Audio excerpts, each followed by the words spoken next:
Hi Tango Dancer! Do you sometimes feel wobbly when you are dancing, and would you like to feel more grounded throughout your dance?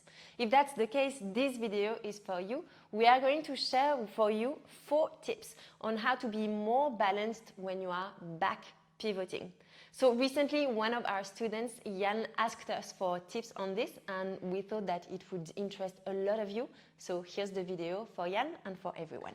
To have balance in the pivot is very important because in tango we are always pivoting. We are always using the pivot in the transition of the steps. So that's why this is very important for both, for leaders and for followers. So we are looking at tips for balance in the back pivoting, which is always the most challenging one.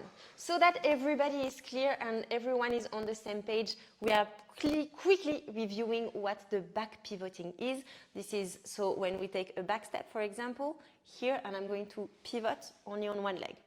Now, this is a moment where tango dancers tend to lose their balance, which is why practicing and understanding how to keep the balance is very important.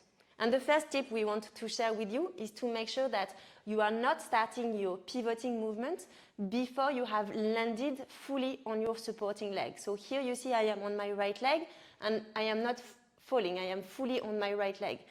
We see a lot of tango students transfer the weight only 90%, so there is still a little bit of weight forward, and then when you are going to try and pivot, you are going to fall. So you want to make sure that you transfer the weight fully here, and then you start your dissociation and your pivoting. This is also very important for the leaders because with the leaders we are doing exactly the same, no? Sometimes when you go back, it can be an ocho, but it can be also a giro, no? That we pivot. So it's very important not to put the weight only in the heel, yes? It's important when you land, when you find your axis, put the weight in 100% in all your foot, so when you are pivoting, you are more grounded. So we land fully on the back, on the supporting leg, yes, fully, but we do not go all the way to the heel. We stay in the center of the foot. The weight is 100% across the whole foot. So not too forward and not too back. Tip number 2 is to begin with the dissociation, because when you want to pivot, we never start from the leg. Yes, in tango everything is happening in the upper body. So basically you need to begin with the dissociation, so it's torso, hips, and then the pivot. So the pivot begins and the leg is still there. So basically you are bringing the leg with the pivot. So the reason for this is that everything in tango in the lower body is happening as a consequence of what is happening in the embrace. So here, for example, I am dancing with Pablo. He's going to start my movement by leading my dissociation, the center of the chest that is going in this direction, and then the rest of my body is going to follow. Sometimes followers ask us, okay, but if the leader is doing fast ochos, I need to collect quick. Yes, you as a follower, you decide to go slow or fast with a free leg, but the movement is going to be always starting from here. So otherwise you will be kind of anticipating the pivot. So torso, hips, leg. You can go fast, but always beginning from the center. Tip number 3 is keep your alignment. So what we see happen a lot in tango is that you're losing your balance because your head, your shoulders, your ribs, your hips, your knees and your ankles are not aligned on one straight leg. Let's say, for example, that I am like this. If I try to pivot, I am going to fall. So it's very important that you develop the muscles, the core muscles, and also the body awareness to make sure that you are stacking your bones in a way, or your body parts on top of one another. So on top of my ankles are my knees, relaxed knees, my hips, my ribs, very important. We often see people dancing like this. This is making you fall. So my ribs, I bring them towards the back, my shoulders, and then my head. And then this, I control this alignment, and this helps me be much more grounded, much more stable when I am pivoting. Yes, the alignment is very important because also another thing that sometimes we see when especially in the back step, is that leaders or followers, they lose the alignment with the hips going forward. Yeah? So here, if I want to pivot, I'm not straight, so it's going to be more challenging to have balance in the pivot.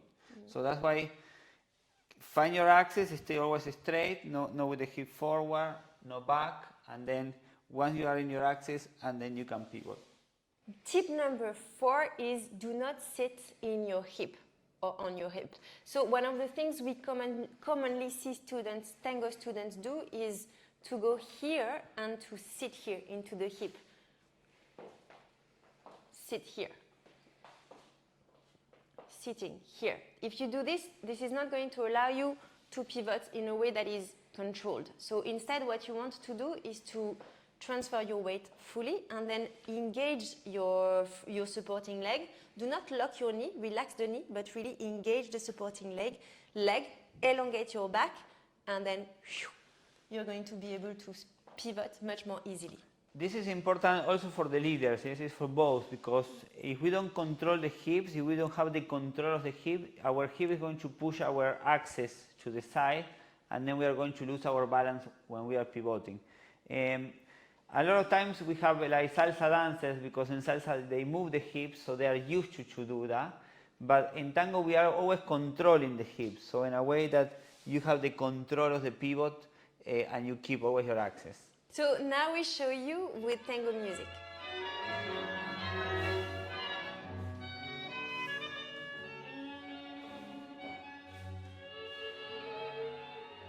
En el barrio Caperata, donde queda el conventillo, con su piso de ladrillo, minga de puerta cancel, se detiene un organito que de tarde va pasando y está la piba esperando que pase el muchacho aquel que solito volvió al conventillo, trayendo en los ojos el pulsi marrón, botín enterizo, el cuello con brillo, pidió una guitarra y para ella cantó.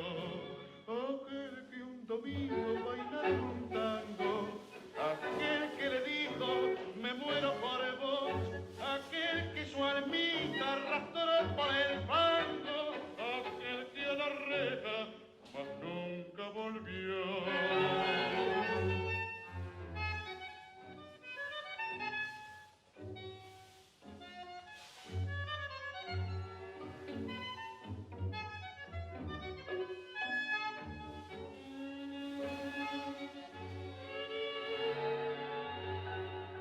There you have it, 4 tips for balance in your back pivoting.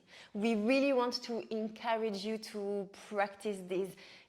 You know, even if your living room is very small, when I started out tango dancing, I was living in a very small studio in central London, less than 10 square meters, and I would push all of the furniture and practice. You just need to take a back step and practice your pivoting. You can practice in socks. You don't even have to start in your tango shoes and your heels if you are just getting started. Really practice, because this is going to make you much more grounded when you dance, and as a consequence, much more relaxed. You are going to offer a much more relaxed embrace for your partners, so they are going to thank you. Yeah, you will have more calm, no? When you have the control of your axis, the control of your balance, you will feel more calm, more confident, and that you will transmit to your partner. So now it's your turn. Which of these 4 tips are you going to practice the most? Please let us know in the comments. We are always very curious about how you dance, and do not hesitate to share your best tango balance tips as well. Thank you so much for watching, and especially Please keep learning and keep changing your dancing, because the world of tango in your embrace. absolutely. Bye. Ciao.